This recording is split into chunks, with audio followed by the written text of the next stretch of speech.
এরকম এক মহান পেশার সাথে আমরা জুড়ে আছি। আমরা সেই পেশাকে অনেকে সেবা বলতে চান, এটা একটা সেবা, এটা একটা সার্ভিস।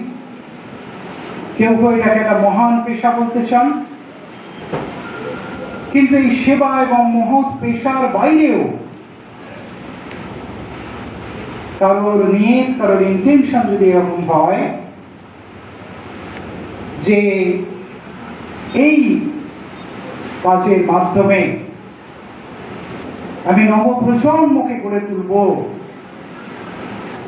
সেখান থেকে পরিবার, সমাজ, দেশটা একটু একটু করে পজিটিভ হবে, একটু একটু করে গড়ে উঠবে, ভালো নিয়ত যদি থাকে, ভালো সংকল্প যদি থাকে, তাহলে তার শিক্ষকতার এই কাজটা হবে শুধুই সেবা নয়, শুধুই মহৎ কাজ নয়, এটা হবে ঈশ্বরের উপাসনা, এটা হবে ইবাদত।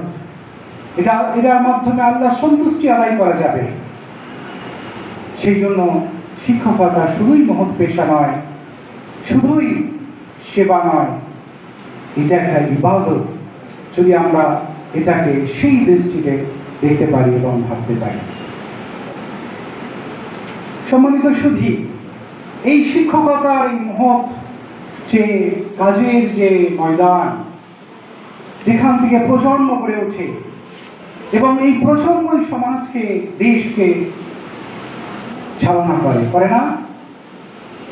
আপনি একটু অন্যভাবে যদি ভাবুন যে আজকের দিনের যারা দেশ চালাচ্ছে, দেশ পরিচালনা করছেন, সমাজের বিভিন্ন ক্ষেত্রে যারা রোল প্লে করছেন, তারা কিন্তু কোনো না কোনো ক্লাসরুম থেকে এসছে।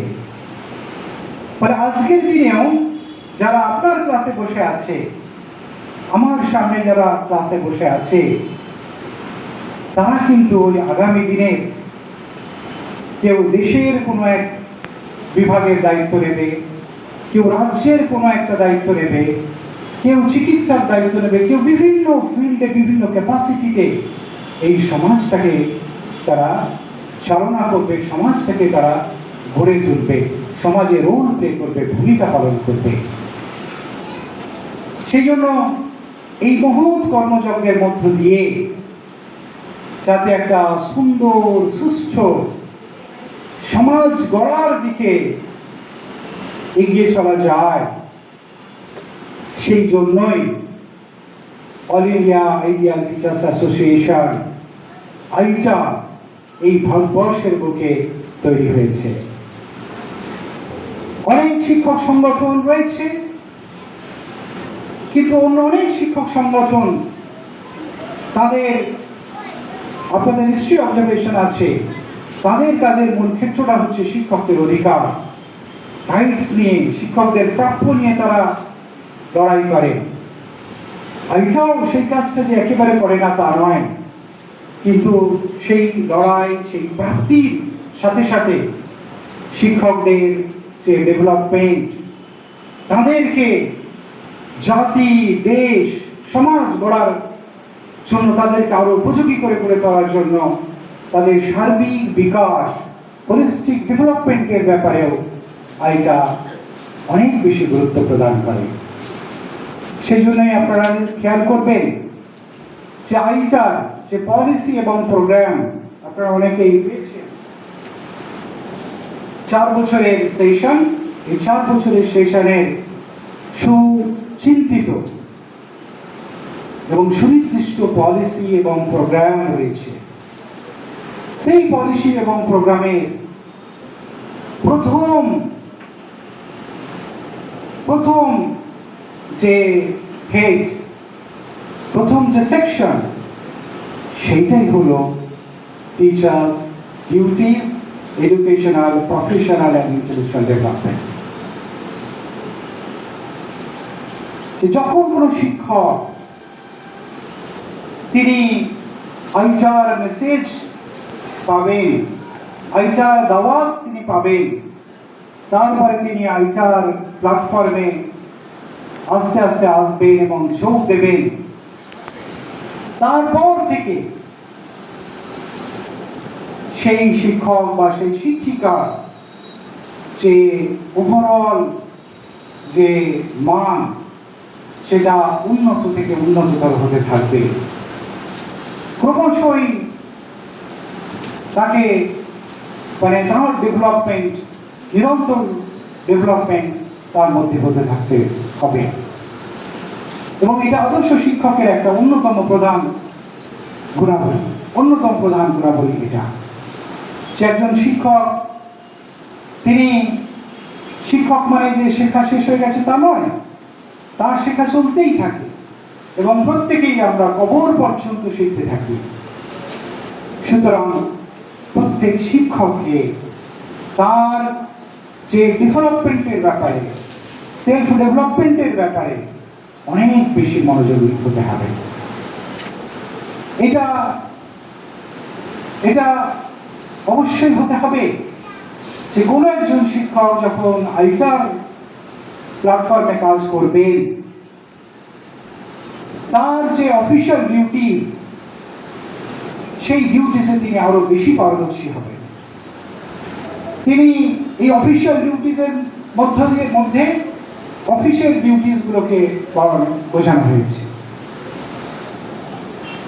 সেখানে তিনি আগে তার অফিসিয়াল ডিউটিস গুলোর ব্যাপারে যতটা মনোযোগী ছিলেন, তিনি আইনজাতে আসার পরে তিনি আরো বেশি মনোযোগী হবেন। এবং খেয়াল করবেন, তবেই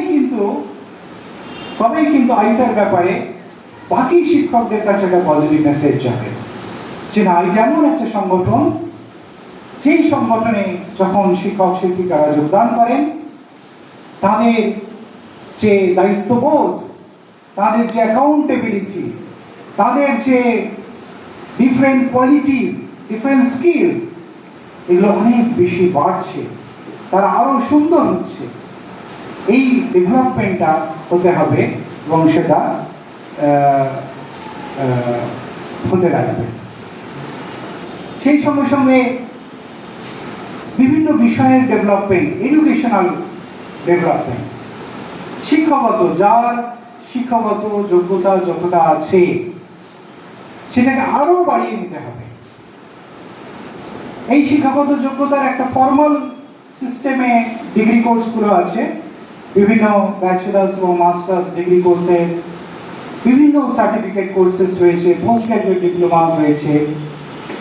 এইগুলো professional educational development, formal mode of development.